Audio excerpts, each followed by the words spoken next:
I'm gonna be grinning, boys and girls. Congrats on the win, man. Thank you very much.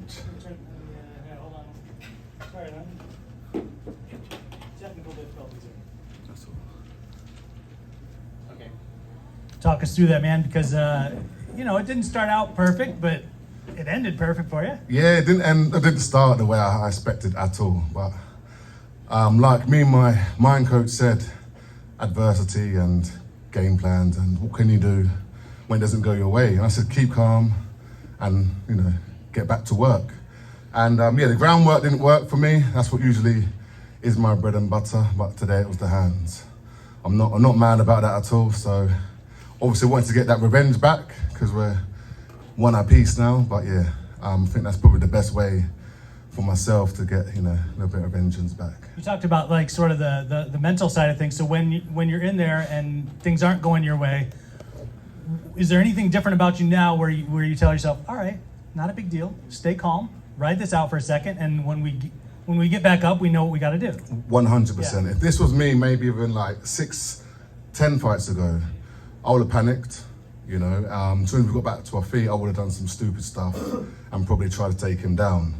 Where I just composed myself, went back to my hands, and it was funny, as I threw, I didn't even know I'd hurt him until, I think I had my head down.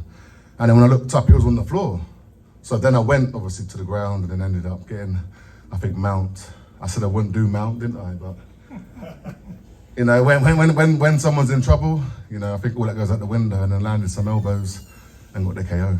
All these things combined, the fact that it was a rematch, that you needed to get one back on him, the way that you were able to finish and kind of rally to do it, the fact that it's 5 in a row now, the fact that you can pretty much say, title shot, guys. It's 1,000%. Sorry, 1,000%. All those things combined, is this the biggest win of your career? You know what? I'm gonna say yes. 1, because the way I did it, and 2, it was a very special fight, should I say, because it was #1 contender and it was a rematch. So I had them 2 things on my mind. But to be honest, it wasn't that was playing my mind. It was just like, I can't lose again to him, because I'm 39 now, so it's not like I can, pretty much, I'll get him next time. Probably be like, I won't get you next time and I won't fight for the belt.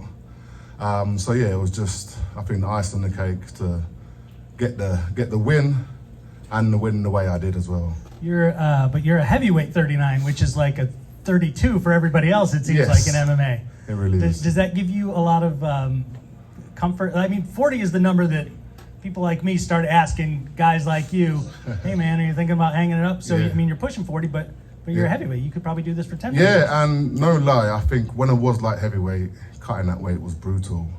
I don't have to cut any weight now, so injuries are less. It's less stressful fight week. You haven't got to do all these interviews while you're cutting weight and not eating. So, yeah, I really do feel like I've got, another couple more years. I don't do it forever, but, win that belt, that's the plan, and defend it a couple times. And then, I can hang up my boots, hang up my gloves, and go on my merry way. Obviously, that's the fight that you want next. Is there a kind of a time period with which you want it? I mean, is it in late summer? Is it pushing toward fall or winter? I mean, how much time do you want to have off before you get another crack at him? Well, I'd like to have a holiday, go back to England. As I said, I turned 40 this year. I want to go on holiday and celebrate that as well.